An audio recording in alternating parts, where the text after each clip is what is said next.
আমি প্রতিদিন সেখানে যেতাম, আমি প্রতিদিন চা পান করতাম, আমি প্রতিদিন ব্যায়াম করতাম। এই কথাগুলো আমরা ইংরেজিতে কিভাবে বলতে পারি? ফর এক্সাম্পল, আমি প্রতিদিন সেখানে যেতাম। I use to go there every day. I use to go there every day. আমি প্রতিদিন সেখানে ক্রিকেট খেলতাম। I use to play cricket there every day. আমি সেখানে প্রতিদিন ক্রিকেট খেলতাম। আমি প্রতিদিন ব্যায়াম করতাম। I use to take exercise. I use to take physical exercise regularly.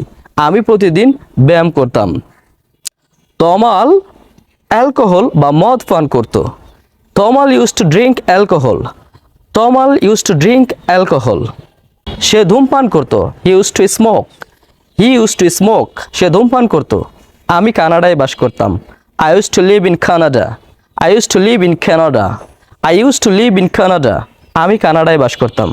আমি আমেরিকায় বাস করতাম। I use to live in America. I use to live in America. আমি শাকসবজি পছন্দ করতাম। I use to like vegetable. I use to like vegetable. আমি শাকসবজি পছন্দ করতাম। আমি প্রতিদিন তাদের সাথে খেলতাম। I use to play with them every day. আমি প্রতিদিন তাদের সাথে খেলা করতাম।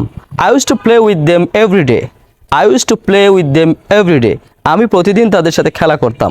আমি প্রতিদিন ইংরেজি শিখতাম। I use to learn English every day.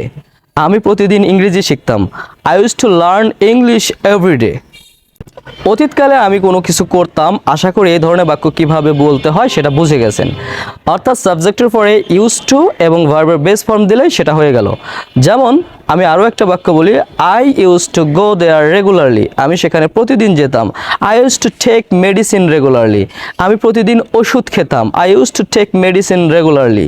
আমি তাকে ঘৃণা করতাম। I use to hate him. আমি তাকে ঘৃণা করতাম। I use to hate him. আমি তাকে ঘৃণা করতাম। I use to hate him. আমি প্রতিদিন এই নদীতে গোসল করতাম।